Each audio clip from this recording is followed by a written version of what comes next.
Hey guys, so I'm listening to this series right now by Pastor Craig, and it's talking about dangerous prayers. And one of the prayers that he talks about praying is at the end of Psalms 139, where David says, "Search me, O God, and know my heart.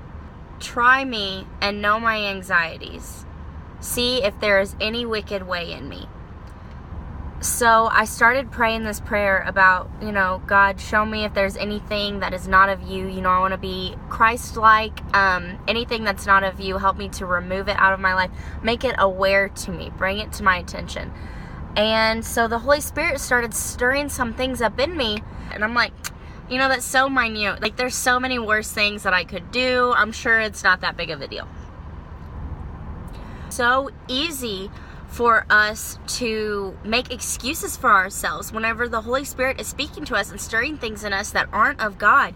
It's so easy for us to put it off and turn away from it and just keep on doing it and just kind of tuck it aside and not really listen to it. And it's so easy to see it in other people and point it out to them, but whenever we're going through it, we don't want to deal with it. And we have to accept it. God has bigger and greater things for you, and I encourage you guys to pray that prayer, but also don't be swayed by those excuses whenever you think, oh, well, it's really not that big of a deal. It's just kind of a little thing.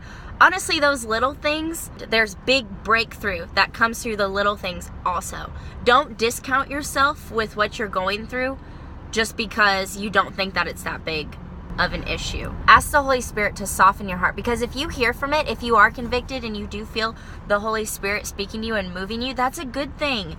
You want to be in a place where you can hear from God, where you can receive. If your heart is hardened to not hear and receive those things, you're in a bad spot. You need to get out of there, and you need to ask God to soften your heart. And if your heart's hardened, then you can't hear that. You cannot hear God speaking to you and directing you and guiding your life. Our Holy Spirit is to help chip away everything that isn't Christ-like. It's to help put guardrails on our life so that we don't become worldly. We don't become a part of this world. We are set apart. And the Holy Spirit helps us be set apart from all of the wickedness and the corruption of this world. I encourage you to give it all to God. Ask Him to seek your heart and show you what you are truly fearful of and what is truly not Christ-like of you. And ask Him to give you the strength and the courage to persevere through it, to set it aside. Set aside this worldly stuff, aside that worldly flesh, and follow after Him in the calling that He has on your life, because He has mighty, great, glorious plans for you.